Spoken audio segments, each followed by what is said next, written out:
Was that you in the hospital bed that Scott kissed on the forehead? Do you think that was me? Yes. It looked like your hair, I thought. Who else could it be? Yeah. Well, we had thought maybe it could be Malia also. I mean, there's not really a lot of ladies left. It's a little blurry. It's a little blurry. We'll have to see. It's good dancing around that question. Thank you for the dance. Also, you all did a great job moderating that panel. Yes, very good job. Your little notes. Oh, thank you. Yes, we tried to work on it. Yeah. And Tyler was saying this earlier when we were over doing another interview. To be in that huge hall and for it to be so quiet. Yeah. It seemed like it was really quiet. Was it as quiet for everybody was just everybody listening. was listening. Bated breath. Yeah. I was like, we are boring them. No. They are so quiet that they are not picking up what we're Everybody putting was down. on like the edge of their seat. Yeah. We were just taking everything in. I mean, it would be okay if it was boring. Yeah. No, it was definitely not. Everybody was focused or half crying. Yes. I was going to say there was a lot of stifled emotion as well. I see, yes. So I think there was a lot of that. Okay, well, I'm glad that you liked it. But actually, speaking of that, you guys started in a very tiny room at the very beginning, and now you're in the biggest hall in Comic-Con, and your character started as someone who had no idea what was going on, Right. and now she's in the thick of it. Like, what has that journey been like, both as as for Melissa, as a character, and you as an actress? Yeah. Well, as an actor, you hope that you get on a show that's well received. Then you hope that your character is well received, and then you hope, the terminology is, that they write for you. Mm-hmm. And I think Jeff has been beholden to every character to write well for them at some point. While we have a large cast, it's not too large that anybody gets completely snowballed, except maybe Greenberg. Greenberg doesn't get much time.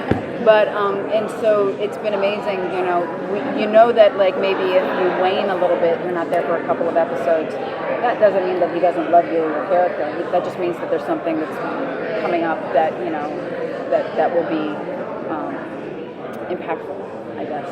And as far as the progression, I mean, you want to talk about like getting a script and not knowing if it's going to go anywhere, and then you get a call and it's like you're not the first choice, but it's in your court, and do you want to do this? And it might only go 3 episodes, and here we are 100 episodes in, and that's pretty amazing for any show, and especially a show within our genre. And we thank the fans and our friends and for all the love and support. We wouldn't be here without it. Lyndon spoke yesterday about watching the cast growing up and how he kind of feels like he's their dad. How has it been for you, especially with Tyler, you being his mom? How has could you talk about a little bit about that? Yeah, I think Tyler, while he presents very young, right, he also has a lot of wisdom and old soul in him. And so, we've all had amazing parallels in our lives. We've all loved and we've all lost, and we've all had heroic moments and tragedies and progression within our careers and all those kinds of things. And so what's really amazing is that we're all real friends. And because we've been together for 6 seasons, you can have a conversation with somebody. I can have a conversation with Charlie Carver that I probably can't have with anybody else. Yeah. It would be very special for both of us. Yeah. And we have that moment, and then we leave, and we don't talk about it. We don't talk about it to anybody else. It's a very special conversation. And I've had conversations like that with almost every cast member, and I know vice versa with everybody. So we really love and depend on each other, as simple as that sounds. And it's very real. There's no real dust-ups on set, as I like to say. Everybody really gets along, and your family. Just been amazing. Yeah.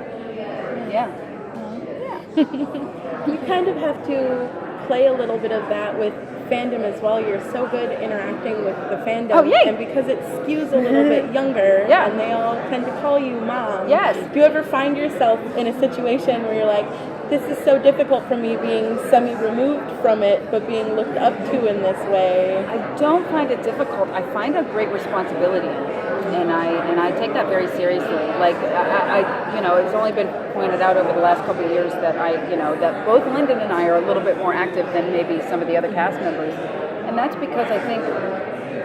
I know that not everybody tells the truth on Twitter or on the Instagrams or on the snaps. Some people can be a little bit more dramatic or whatever. But when a perceived child is going through something and they say something to you, and what am I going to do? My mom just died, or I feel like nobody loves me, or, you know, I just came out to my dad and he hasn't spoken to me for a week. Like, I find those moments, I want to believe that they're truthful, and I find a lot of responsibility when somebody's typing that in 140 characters, because maybe they don't have anybody else to talk to. So yeah, so I want them to know that, you know, somebody out there is listening. That's awesome.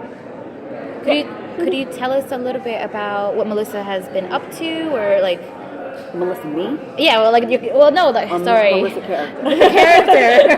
The character since the end of 6A. I mean, is she still with Chris? What's been going on in the hospital? Well, I mean, I think we're going to be exploring that. Again, like I said, once you lay one on one person like that, there needs to be a conversation. So we'll see where that brings us. And and again, she's really busy at that hospital. Like, somebody get that woman a day off. Seriously, promote her. Seriously, like a raise. Right, something. Something. What It's never a dull moment. Sorry. No. What would you do on her day off? She had a day off. Sleep. Laundry. There's a lot of laundry, a lot of shopping at the grocery store. Yeah. Has she gotten good at removing blood stains from clothing? Yeah, pretty much. I think she just burns her scrubs at this point. How am I going to get this out of here? And it was a luxury to wear scrubs for all this time. Were we okay? Okay. It was a luxury. I was able to eat as many donuts as I wanted to at craft service. And as soon as they were like, it's only going to be season 6, I was like, well, I need to put this down. Because the next job, I'm not going to be wearing scrubs. Maybe get it back into shape. I also think Melissa needs her own elevator that nobody else has access to in the hospital, because bad things always happen. So she could sneak people in. I like to call it the Helevator. Yeah, there you I like to go. call it the Helevator. And I got to tell you that, before we had the storyline with Argent and Mama McCall together, I had kind of put it into Jeff's mind that wouldn't it be really great if the last scene was the sheriff and Mama McCall kind of trotting down the hall, and they get into that elevator and somebody pushes the button, and as the doors close, you see the little kissy face. That would have been amazing. That would have been and maybe you don't even really see them touch, but it's just you're gonna a stolen moment. You're gonna make the internet explode. Elevator turns love-evator. Ends the elevator on a good note. Yeah. Is there anything coming up for you personally that you're super excited about now that this sort of phase is winding down? I'm really excited about the last 10 episodes. They start on the 30th, and so we're really proud of them. And just personally for me, I'm excited to be back on Chicago Fire. I have to actually leave tomorrow to work starting shooting on Monday. And that's very exciting. It's really amazing to be up in Chicago and work with that whole team, which is also a family as well. So thanks for asking. Yeah. And thank you for being here, you guys. Thank you. Thank you so much.